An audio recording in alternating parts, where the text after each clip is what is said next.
to have you all here, particularly it's just the middle of winter and it's horrid out there. And if you go out to North Canterbury, it's a huge lake at the moment. So look, thank you for spending your time and coming to this. I see this meeting is now being recorded. Do I say got it? Oh, okay. So we're part of the arrangement with the Office of Treaty Partnership. I've got to get used to that word. Waimaero is we argued that what's required in the university is, because we have all these plans, methodologies, research methodologies, biculturalism, this and that, and our view is the purpose of university is the production of knowledge, new knowledge, and that requires academic leadership. So if we're going to have a university, we clearly need academic leadership for Māori, and that was really out of a paper by actually one of our students from the research centre years ago who wrote a paper, Where is my Māori Professor? It was a very good paper. We read it and we had to bite down hard, but they had a point. Well, she had a point. So the logic was there. The purpose, though, of Māori professors is what we didn't want to happen is that they simply go into the colleges at that time and become overwhelmed with their biculturalism and the politics and the compliance situations there. So we wanted to ensure that they have independence, meeting the tribal end and the needs for the Māori community while maintaining academic leadership. And I think we've managed to hit a sweet spot on a compromise on that, because we really do want our professors to be academic leaders and not held down with the administrative difficulties of the departments, colleges. And the key areas we've focused on, one of them are the sciences, law, which we've just had, and 3 other areas that is important to the tribe and the Māori community. Who are we going to get? And the obvious answer for the sciences was Shaun Ogilvie. Now, his CV is extensive. I've seen Shaun, you're a part of the Institute of Directors, which must be really difficult to get through, because it takes a lot of discipline. But his CV really is extensive. But underneath this, one of the reasons why we went to Shaun is because he's had a long association with the tribe outside of Christchurch, right down to Kelly Davis. I don't know if anyone remembers Kelly now. He was very good on getting eels. He knew the Waitaki area solidly. He knew my father. He knew the people in Canterbury. And that's because of his career at the University of Lincoln, Lincoln University.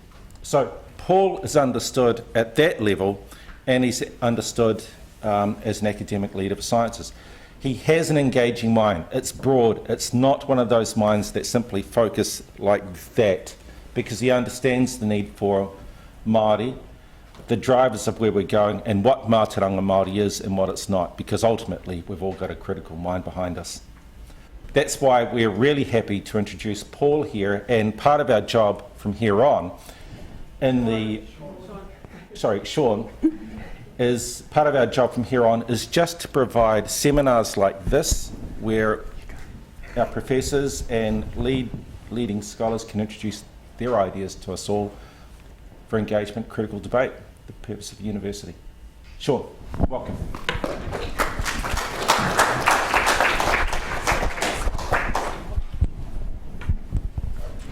Sorry, just having technical difficulties. Hopefully that helps. Kia ora koutou. Kia ora koutou katoa. He tino mihi ki a koutou i tēnei wā. He tino mihi ki a hoi te maere mo te mihi mahana ki a au. Ko taku pirangi ki te mihi ki te atua. He tino mihi ki a hoi pā. Kei te mihi a hau hoki ki a papatuanuku tākoto nei. Me rangi nui e tuhiu nei hoki. Kei te mihi ana au ki ngā tini mate, i tēnei wā, he wā pauri mō au, hei te mahara hau ki te whaia, ko whaia Hareata McKean, he tēnō mihi ki aia, haere e whaia, haere ki te pō, tākoto i roto i a tāne whakapiripiri.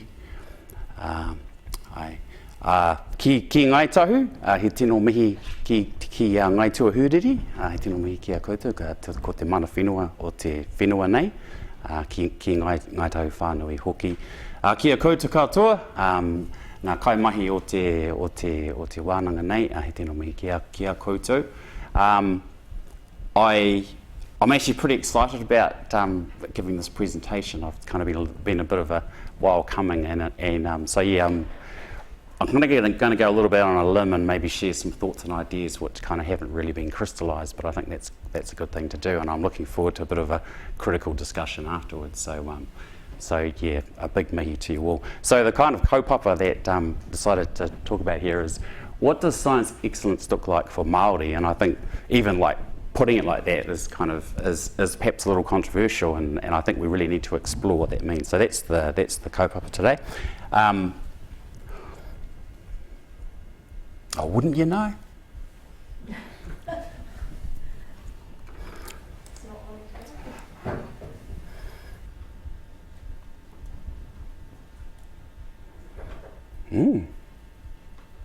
We'll try escape out and go back in again. Is it because of the Zoom share, is it? Possibly. We'll just turn the Zoom off because it's recording anyway.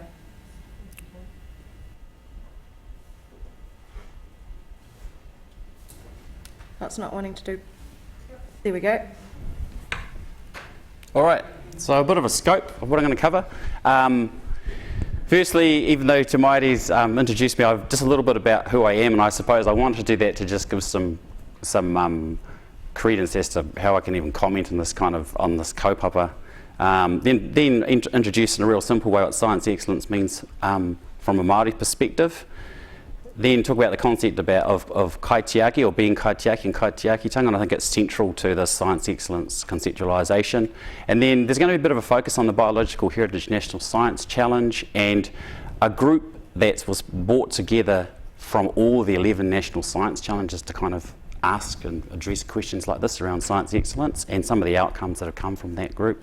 And then some take-home messages at the end there, and then I'm looking forward to a bit of an open discussion. So just starting off, who am I? So I come from Te Arawa and Ngāti Awa, so I come from the Bay of Plenty up north. I actually grew up in a little town just south of Auckland called Waiuku, where there's the Glenbrook steel mill there.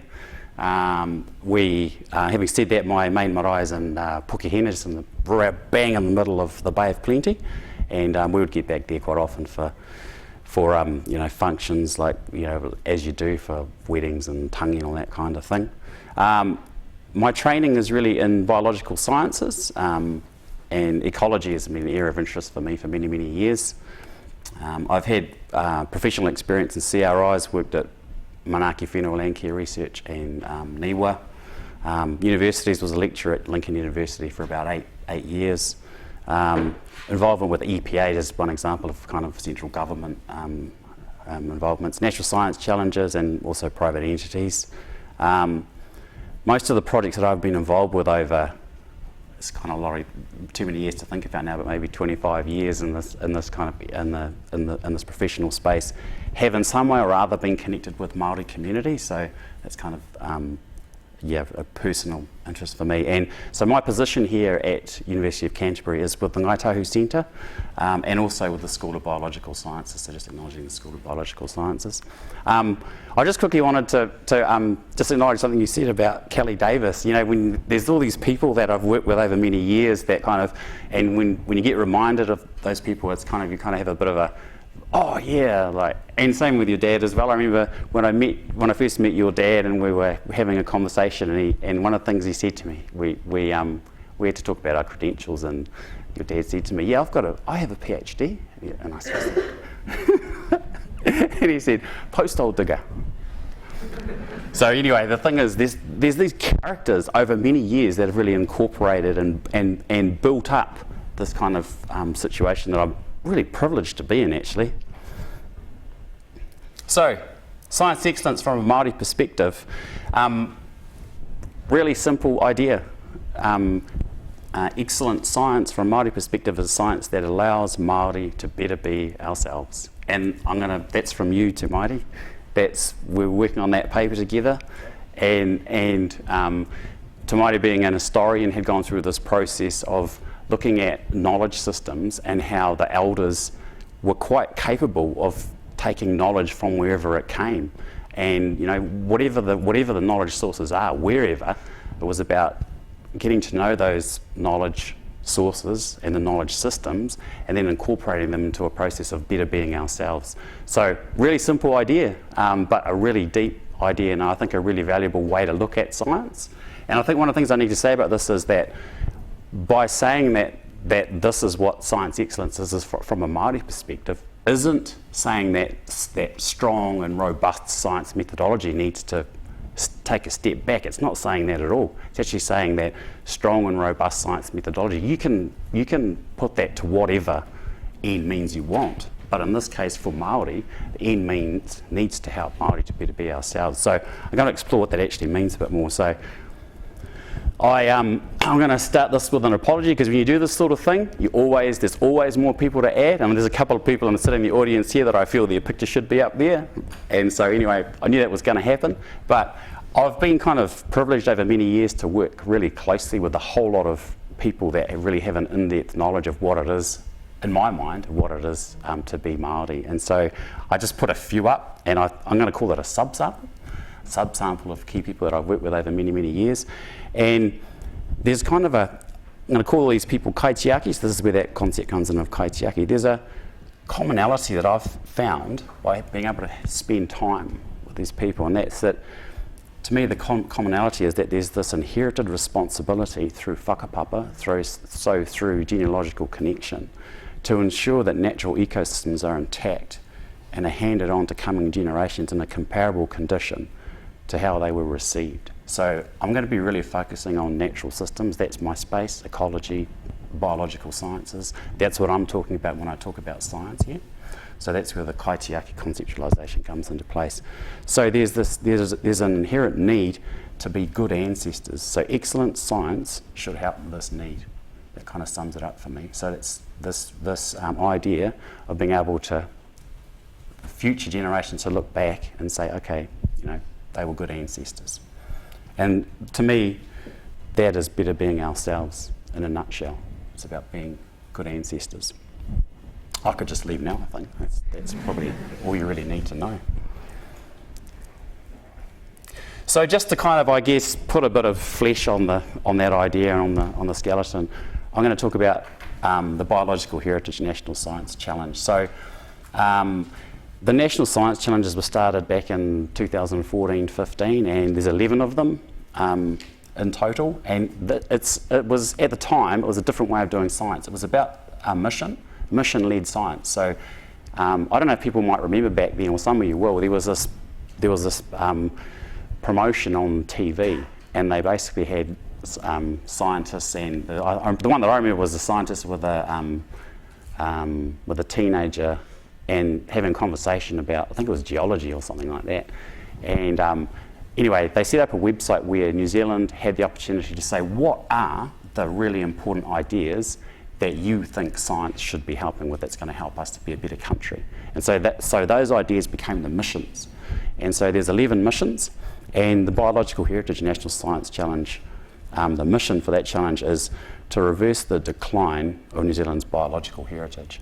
And so the Crown, through MB, invested about $100 million over 10 years. So it started in 2014, it's going to finish at the end of June 2024.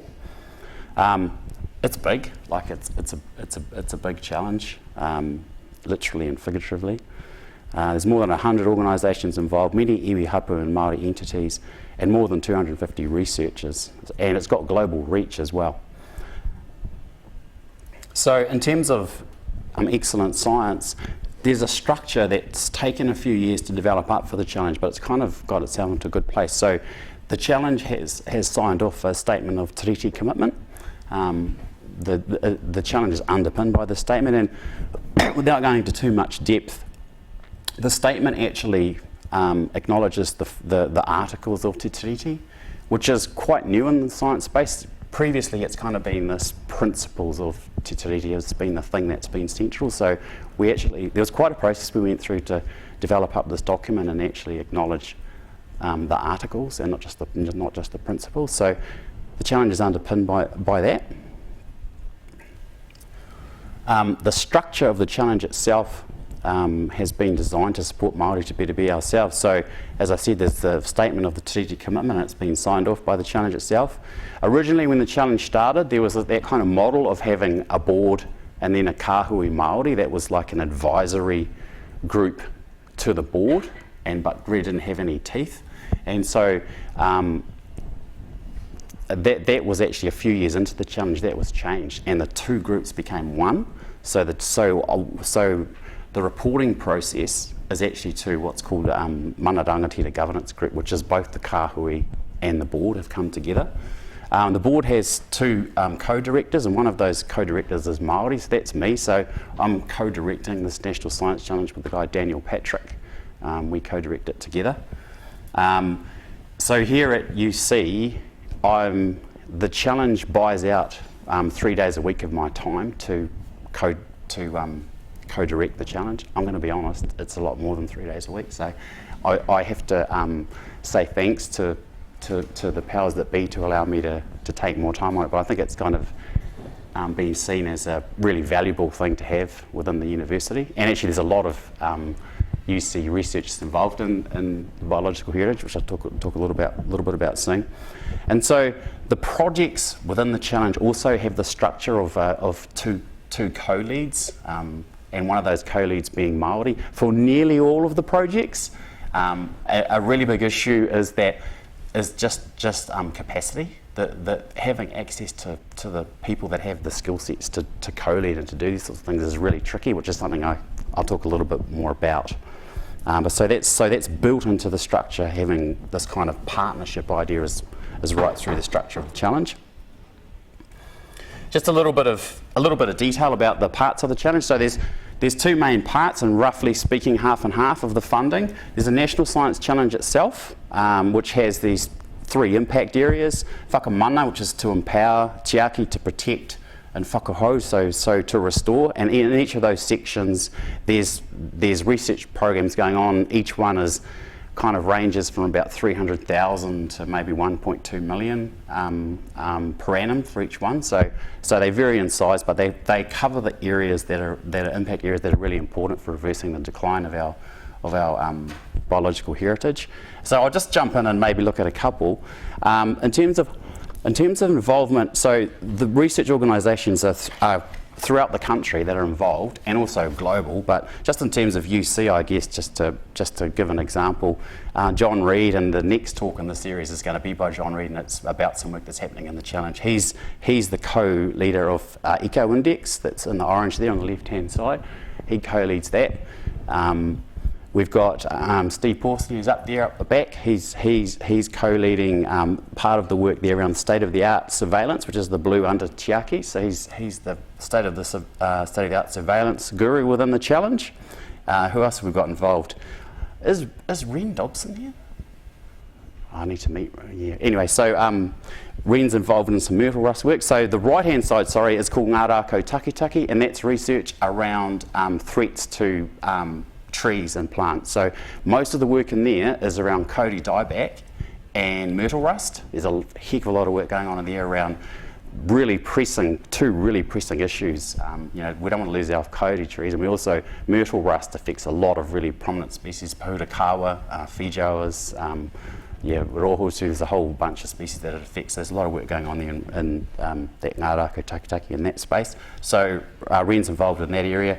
We've also got, down the bottom there, we've got these PO, the supporting architecture. So I'll just pull out one there, Crazy and Ambitious Think Tank. So that's really about kind of thinking about crazy and ambitious ideas, and Jason Tilianakis is co-leading that with Aroha Mead. And then the other thing I wanted to mention too around the supporting architecture is Ngā Pī Kārere, so early career researchers. So Helen Warburton here has been co-leading the support of early career researchers. Aisling Rain's just recently kind of taken over that co-lead role, and with Simon Palmer, who's based out of Simon's actually doing his PhD here now, but he's based out of Wellington, or he's living there. So that's just to give some examples. There's a whole lot of other organisations involved. There's a lot of projects. It's a fairly hefty task to co-direct these major projects and all the contract and everything else that goes through, but that's what keeps me really busy. So one of the projects that I've been involved with through the Biological Heritage National Science Challenge is this thing called Rawika Māngai, which is it's the all 11 national science challenges, all the some key Māori researchers from all the challenges have come together and kind of asked key questions about how the research, science and innovation system in New Zealand can be improved from a kaupapa Māori perspective. And there's 3 reports. Before I jump to the next slide, this is one of the hui that my little face is in the back there somewhere, but this is a hui where we all got together at in Auckland and kind of wānanga it out with some key conceptualisation. And so science excellence is one of the things that's been kind of talked about a fair bit. So the website, that's, sorry about the formatting, this computer's kind of mucked it up a bit, but that rawikamangai.co.nz, there's resources on there that are super valuable in this space if people haven't already seen them. So there's these 3 guides that have come out, one around vision mātauranga, one around te pūtahitanga, the guide there around treaty-led science, and then the yellow one on the right there is one that's just recently been launched, and that's around Y262, and best practice around Y262. And so I wanted to just pull out, some of the key ideas that have come out of those 3 reports that are really valuable in terms of this presentation. There's a lot more in there, so go and have a look yourself if you want to know more, but there's a lot more in there than what I'm going to talk about. But essentially, along the bottom there, you've got the 11 national science challenges that all played a role in Rawika Māngai, and I just want to mention a couple. Sustainable Seas I've been involved with. So I said they're all mission led, so they all cover different areas. So biological heritage, clearly that's around reducing the decline of our biological heritage. Sustainable Seas really gets into that marine space. I've been involved with one called Our Land and Water, which is that kind of farming and better farming practices. Another one which has been quite interesting to be involved with is they call it SIFTI, which is Science for Technological Innovation. So that's like the tech stuff. There's quite a bit of work going on here in that SIFTI National Science Challenge, which it's quite buzzy. I quite like some of the stuff that's going on there, but even though I'm not directly involved in it, but it's pretty cool stuff. So that's 4 of the challenges to mention, but there's 11 of them, and they all cover different areas. There's 3 or 4 that are in the health space, so just one of those to mention is ageing well. So that's science around how do we better look after our people as we kind of retire and move into the ageing well space. So that's what the national science challenges are. So I'm going to jump into kind of 5 or 6 of the key ideas that have come out of this process with Rawika Māngai, and they kind of relate really deeply to how we support Māori to better be ourselves and that excellence idea. So respectful relationships, this isn't going to be new to anybody. But if you're working with taonga species and ecosystems, it's really important to develop up strong and genuine relationships. Those relationships could be with whānau, iwi, marae, Māori land trusts and corporations, individuals or communities, collectives, or businesses. That last bullet point there, I think, is really, really important. Those relationships need to be nurtured before, during, and after projects are completed. There's this thing that happens, and I'm guilty of it. It's hard to get away from, but you kind of get this dollop of funding. You do a project, and then you don't have funding to keep up the relationship thereafter. And how we solve that, I don't know. But we need to seriously think about new ways of managing the system so that those types of things don't happen. Because I end up just keeping relationships running, just interpersonally. But it's really easy to just go, oh God, I've got this work to do, and I'm going to have to abandon that hapu, and it's terrible. So that's kind of a key thing. Respecting boundaries. So there's a need to respect the boundaries that are set by kaitiaki to protect their tino rangatiratanga and their kaitiakitanga over taonga species. When you develop up the science projects, there needs to be clarity about where those kind of boundaries sit, and also kind of treading carefully about taking care not to overstep or take over. You know, it's easy, I guess, as a scientist to think, oh, I know best about this thing, therefore I'm going to then get really pushy. That's not excellent science from a kaupapa Māori perspective.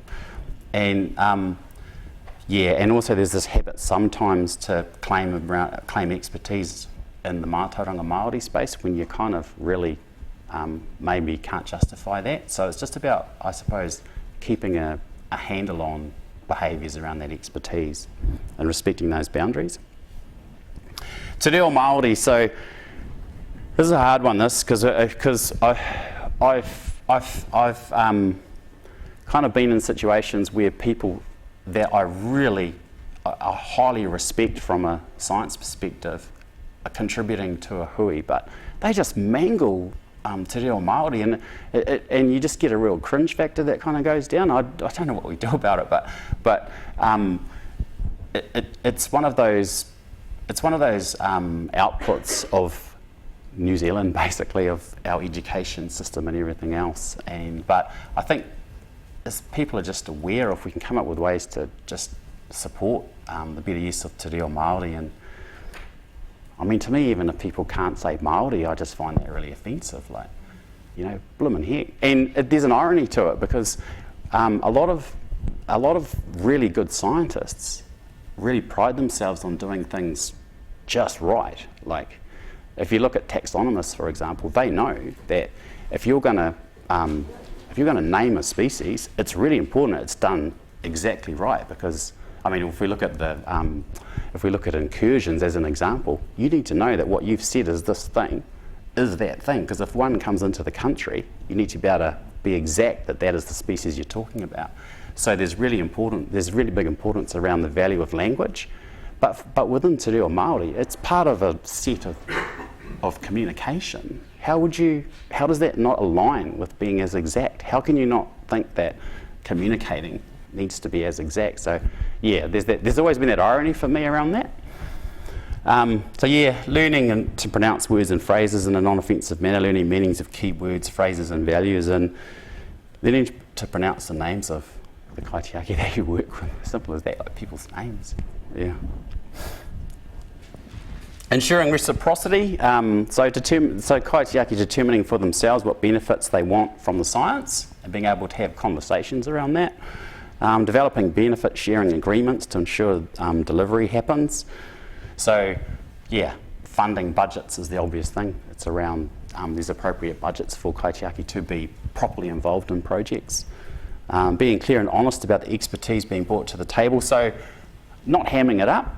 If there's limitations to what you're bringing to the table, just say it. Just make that all clear. That's all part of just real relationships, really. This is what I kind of touched on before, but there's this need to have a proactive Māori workforce development. So it's all very well me coming up here and saying, oh, we need people that can do this, that, and the other, but we currently don't have the volume of capacity. We don't have the capacity of expertise to fulfil it. So we need to be cognizant of that. And that's where the likes of the university here and seeing everybody here that's interested in this kaupapa is quite heartening, because we need to build a better future where there is that capacity. And making appropriate funding for that to happen. I'm going to talk a little bit at the end about the Te Ara Pairangi, the RSNI review strategy that's going on. There's been some pretty interesting submissions on that kaupapa that's part of that. So that leads me nicely to future generations as well. So yeah, I just want to talk about Ngā Pī Kārere. So that's the emerging researcher group that's funded through the challenge, and we really it's been neat to be involved with Ngā Pī Kārere, because they're kind of bringing together, empowering fresh ideas around next leaders as well. I forgot to mention Matt. So Matt's involved in SO7. So in the challenge, he's working with. So one of the areas is around governance, and Maria Barge is working around that. So better governance within biological heritage processes. And Matt up there is one of the researchers in there. So apologies, Matt. Building on lessons in practice and fostering Māori capacity. This is about that. There's this quite shallow and quite small pool of capability, of expertise that a whole lot and in a growing number of organisations are fishing from, and we need to make that pool wider, deeper, and much stronger. So that's what this is about, the future generations. All right, so I'm going to finish up. Take-home messages. So I'm kind of going to jump out of I'm going to go global. I'm going to go big. I'm going to talk about a pressing existential issue, and that's climate change. To me, one of the key reasons why climate change is even an issue is because humanity's kind of lost its way about connection to nature. It's lost its indigeneity.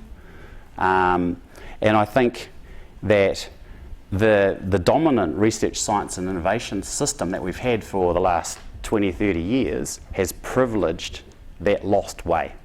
So I think it's privileged ways of being that essentially have disconnected us from nature. And this is where I come back to, there's this big process going on at the moment with MB reviewing the research, science and innovation system, and they've had, I think it's 800 submissions on that. If you take away all the repeat submissions, it's about 480 or something, and there's a whole lot of submissions in there around in this area. And one of the messages that's strongly coming through is about better supporting, essentially deepening that pool that I was talking about, deepening the capacity, having more treaty-led kind of projects, and this idea about reconnecting ourselves with nature, so re-indigenising humanity. So we all are or were Indigenous. It depends on how you kind of want to identify yourself. But we were all Indigenous once, and I want to finish really with talking about re-indigenising humanity. So I was lucky enough to be, maybe 15 years ago, I visited a researcher, Dan Longboat, in Canada at Trent University, and he kind of talked quite deeply about this concept of re-indigenising humanity, and I've quoted him a lot since. And so that's where that phrase, re-indigenising humanity, comes from. And I think, to me, excellent science really allows us to better be ourselves. So for Māori to better be ourselves, but actually excellent science, for me, is actually allowing us as humans, really, to better be Indigenous for these large existential issues. So, yeah, that's the message, the key message that I really want to get across. So, he tēnā mihi kia koutou. Thank you all for finding time in busy schedules to come and sit in and listen. So, kia ora koutou katoa.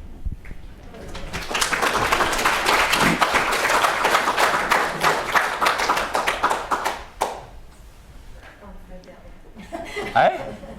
And the phone's out there after we go back. Yeah, cool. Do you want to open the floor for some questions? We've got Yeah, sure. Jump in. Rip the crap out of what I said.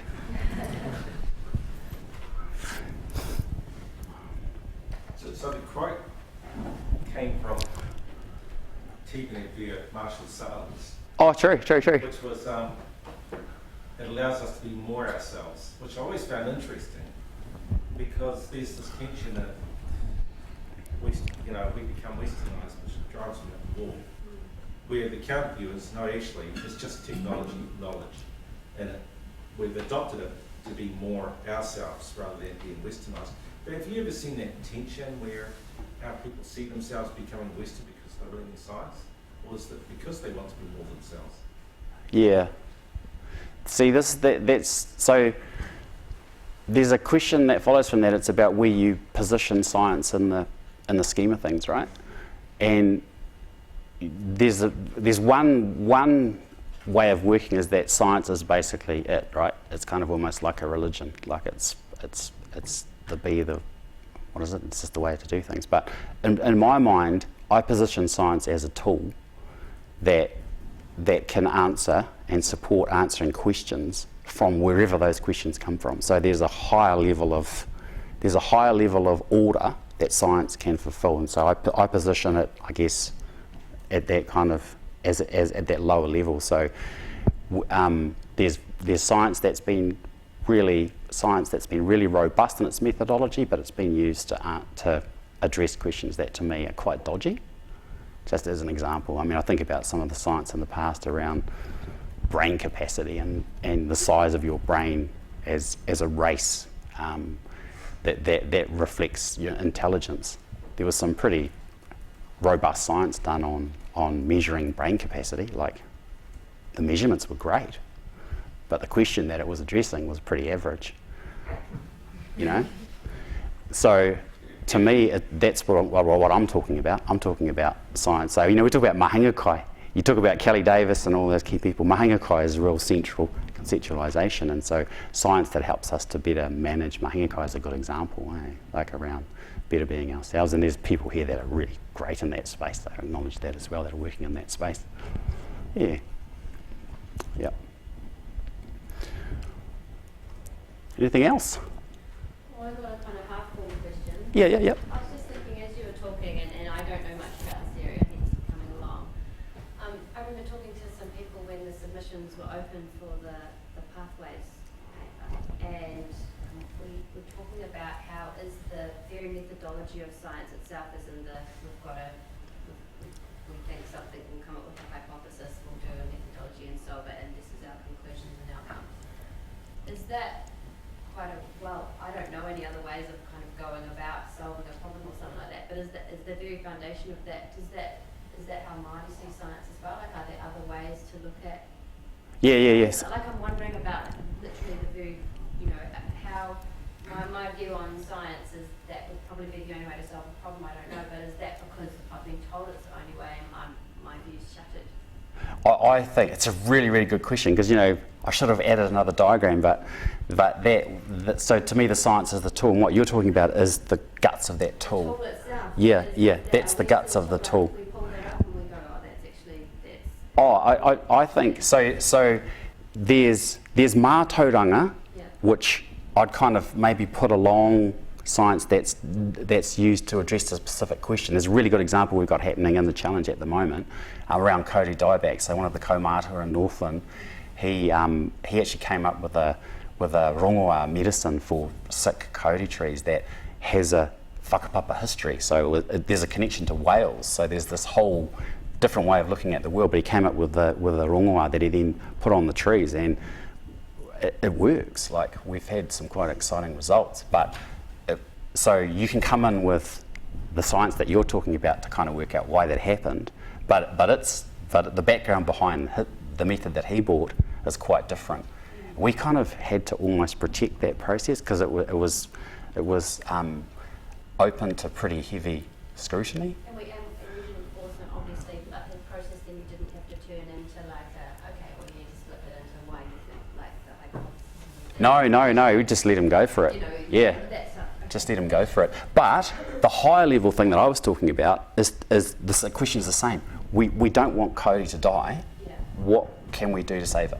The different ways we can think about Cody. Yeah. So that's kind of that addresses your question, I think. But I'm not suggesting that we start doing not robust science. I'm not suggesting that at all. Like, we need to keep doing really good science, but it's got to contribute to those bigger level questions, and we do need to find a space for mātauranga to do its thing as well in that kind of equivalence. Yeah, because the main one I see is science is sometimes quite not it doesn't have a short view or a short lens. It's like, well, we'll come to a result and that will be our result. Whereas I know the Māori view is like, well, we need to be thinking like, even just the way you said it, like, be good ancestors.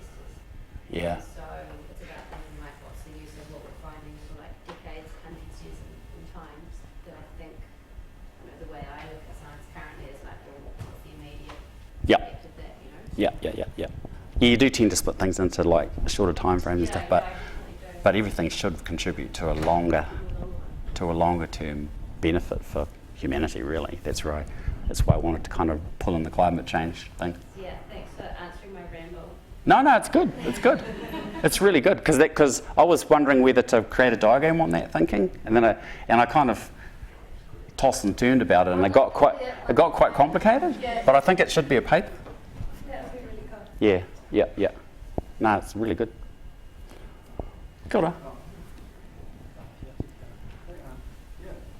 Hi, it's great whatever. Thanks, Shaun. I've just got back from sort of Switzerland, where, you know, Western nation that funds science to the max. It's like, you know, their proportion of GDP input into science is just crazy. You go there and you totally come back depressed. It's like, my gosh, it's incredible there.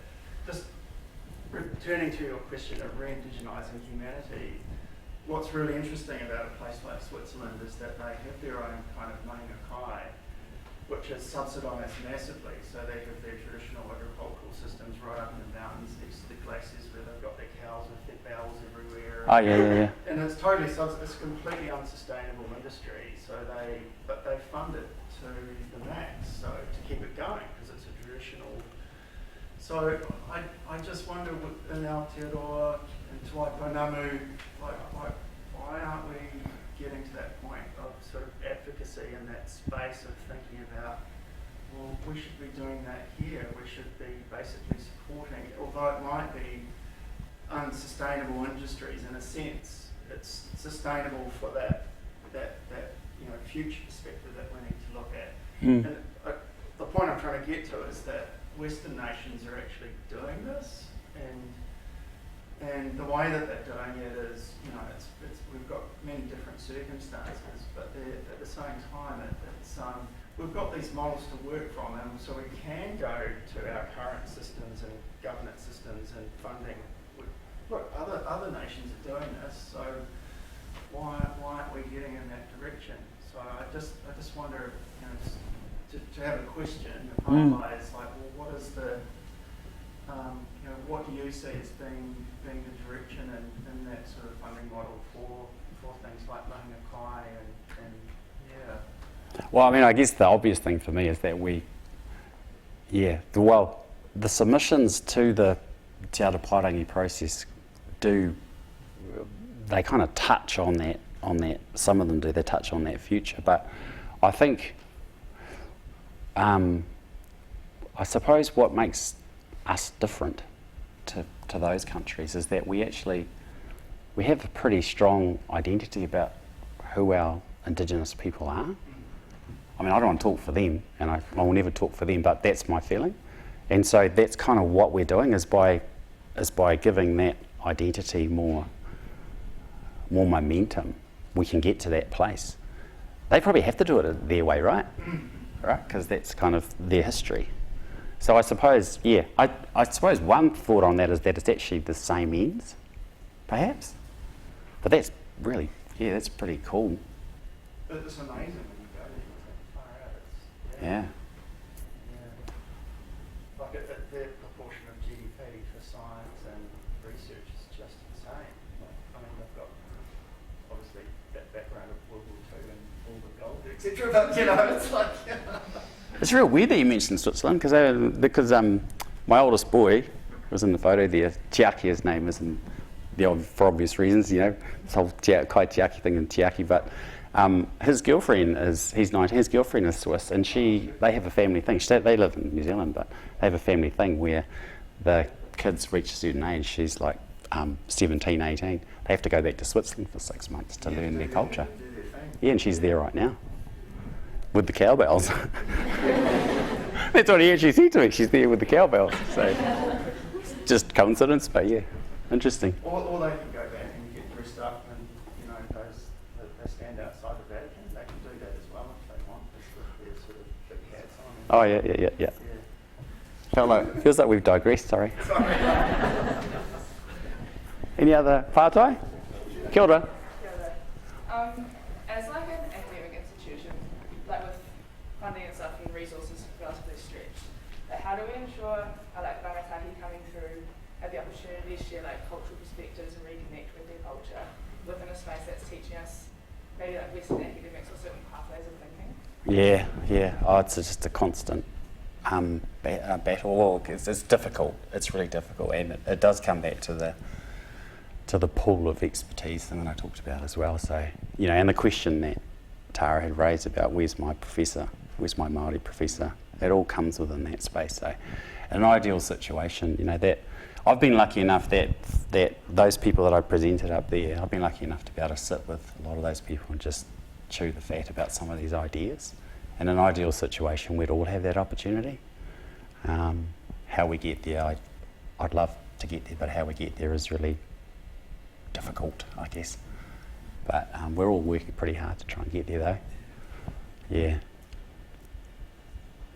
And then, like I mentioned at the start, we've got really important ones that are passing away as well, so we're kind of dealing with that too. But we can still envisage a future where we've all had the opportunity to kind of be immersed in that kind of knowledge for a better place. These scientists come out of Bluff, and they don't. And it's the way they're structured down in Southland. You leave high school, you go on a fishing boat, Yeah. and you're immediately in nature, and you're dealing with technology and sciences, and that's where they naturally come. And I think it's the bed way, it's the root way into nature and understanding it that we have to deal with up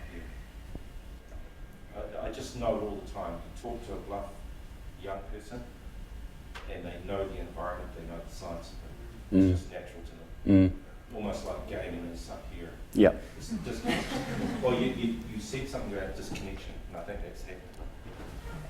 Yeah, interesting, eh? Oh, the whole titi harvest thing, right? And the Jane Kitson and others from down there, and every year they're showing off about going out to the islands, and all, I feel jealous and all that kind of thing. But that's all part of that connection with nature, and actually the tech that goes with it, the knowledge that goes with it, the experiences, and the intergenerational movement of knowledge that goes with those processes, priceless. Kia ora. Thanks so much. Tamara and I know there's been quite a bit of movement around teaching history, having a teaching system for history. How do you feel about the teaching of science? If you had your choice, what might you change in the teaching of science for young? Like in the similar vein to how the teaching of history has changed? Is that what you mean? Like? Well, there are now some standards that are coming in. Yeah. Oh, yeah. I got you. I got the context. Yeah. Oh, no, absolutely. So the process of teaching our real history is what you're talking about, right? In schools. Yeah. How would you rate the status of the teaching of science? Yeah. I got your question. Yeah, and that relates to the earlier question too around. Around. Oh no, there's a lot to be gained from actually having more connection with place, from a mātauranga perspective, from a kaitiaki perspective, in teaching in schools. Obviously, I mean that's what needs to be done, and that's happening. Like that's. I guess I was one of those. I'm that kind of silent generation that came through, and my mother was punished for speaking Māori in the classroom, back in the day and all that kind of thing. So I guess I'm part of the output of that system that was pretty average. But I feel that the system that I went through, I'm hoping today's system's a bit different. There's a bit more in terms of kaupapa Māori, but there's a lot that can be improved a lot. I guess that would be my answer to your question. That the science system that we have can have way more of this kind of stuff in it. Can have way more material that allows us to better be who we are from an Indigenous perspective. Yeah, that'd be my short answer. And again, how do we do that? We need more capacity. We need to build capacity. And that's a circular argument, right? Because that's where that capacity is meant to come from, eh? So we just basically we need to better fund our elders, our people that fill that space. Kia ora.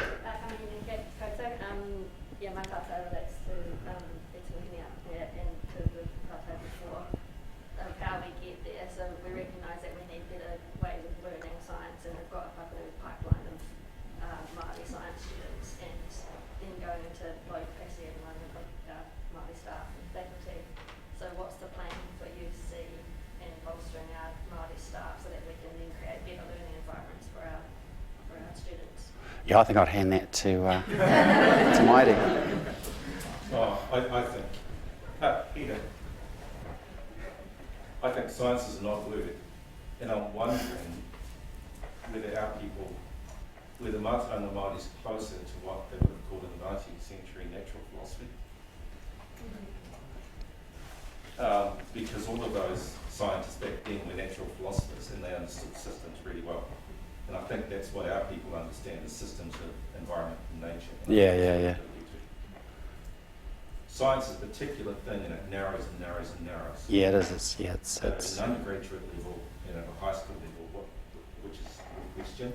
It's natural philosophy, because our tribe naturally fits into what they call natural philosophy, which is understanding nature Yeah. and its systems. It's just a question of common. Mm.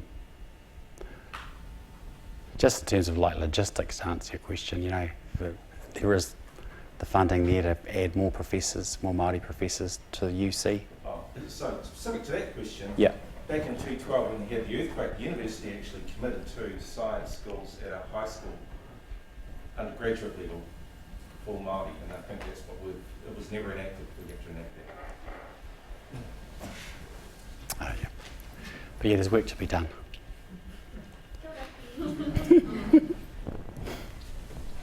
Oh, we can finish it there, eh? Kia ora koutou. Says Kia ora quiet. everyone, and thank you for attending. And next week I see we've got Oh, is it next session? John Reid, who's doing work on he's doing really interesting work on climate change, housing, and a bunch of systems. But thank you very much, Shaun, for taking us through the challenges at the moment with sciences, and we'd like to invite you for some food outside. Bye. Kia ora, everyone.